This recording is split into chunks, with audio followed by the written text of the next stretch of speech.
ತಳಕು ಸರಣಿ ಕಳ್ಳತನ ಆರೋಪಿಯ ಬಂಧನ. ಚಿತ್ರದುರ್ಗ ಜಿಲ್ಲೆ ತಳಕು ಠಾಣಾ ವ್ಯಾಪ್ತಿಯಲ್ಲಿ ಕಳೆದ ವಾರ ಸರಣಿ ಅಂಗಡಿ ಕಳ್ಳತನ ಆರೋಪಿಯನ್ನು ತಳಕು ಪೊಲೀಸರು ಬಂಧಿಸಿದ್ದಾರೆ.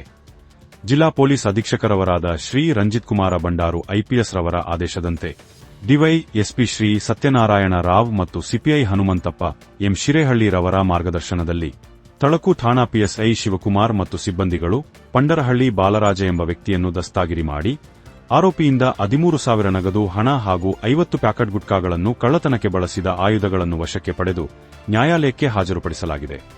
ವರದಿ ಅರುಣ್ ಕುಮಾರ್ ಎಸ್ ಉಳ್ಳಾರ್ತಿ, ಜ್ಞಾನಜ್ಯೋತಿ ಕನ್ನಡ ನ್ಯೂಸ್.